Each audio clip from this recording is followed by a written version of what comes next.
Hello again. Thank you very much for joining me here on Movie Ninja. Tonight, I'm talking about a holiday hidden gem. I'm adding to my holiday hidden gem series with The House Without a Christmas Tree. And The House Without a Christmas Tree is a story about a young girl who has to try to get an understanding as to why her relationship with her father is strained the way that it is, that particularly just really manifests around December, around Christmas time. One would assume by the title it is just about a curmudgeony old man who just doesn't have the Christmas spirit, and this causes friction between himself and his very young daughter. It would be absurdly easy to write off the production that way. And I think that's one of the reasons why, a reason that I think it's a holiday hidden gem, as most of these are, is one, it is not particularly well known, but also I try to promote these hidden gems in such a way that there's so much just there's so much stress and just trying to get wrapped up in all of the holiday related festivities that sometimes we don't prioritize things that we really should, such as family.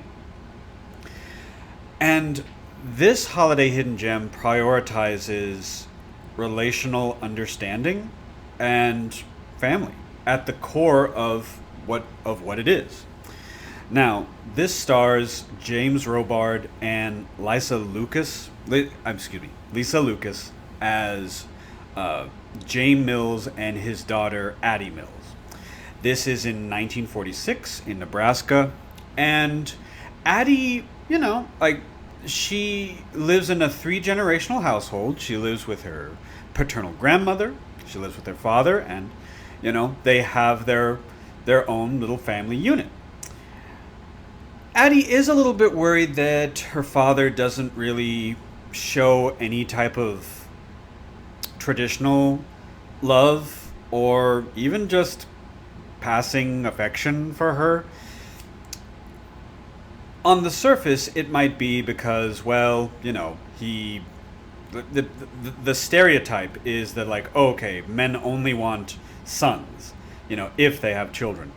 And once again, very similar to the main, I guess you can call him antagonist of the Christmas Snow. It's really easy to write off James Robard as just a product of his time and someone who probably doesn't appreciate that he has a very, intelligent, kind, and generous daughter because, he probably wanted a boy. But unfortunately, there's more to it than that.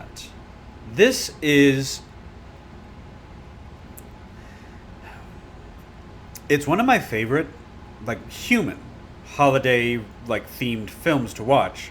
But I'm not gonna lie. I'm not gonna lie to you. It can get difficult to see at times because this is also very drama heavy,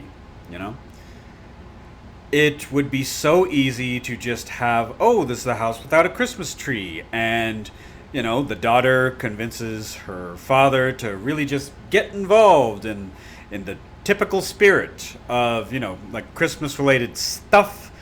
And, he's an old curmudgeon. He doesn't believe in this type of thing until eventually he kind of just gives in to just sort of just social pressure and just kind of gives into it. But no, thankfully it is not that empty and shallow.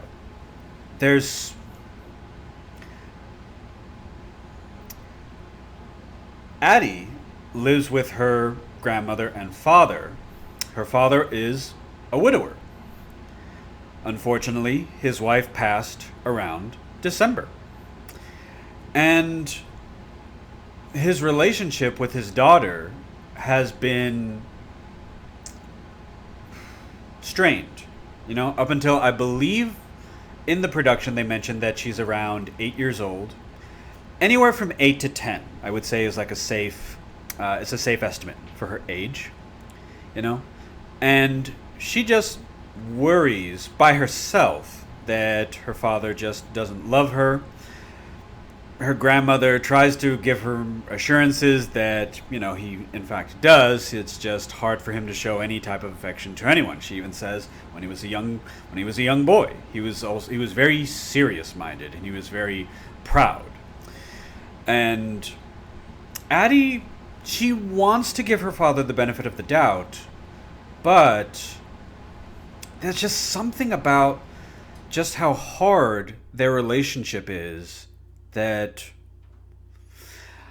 even in the production, I don't think she fully grasps just how distant her father wants to be, like, from her. Now, this is not typical. And if I say too much, I will risk giving away one of the best turnarounds and examinations of family trauma and stress that you will ever see in a Christmas movie. And I know that I probably already lost a few when I said, well, it's kind of sad, it's kind of heavy, but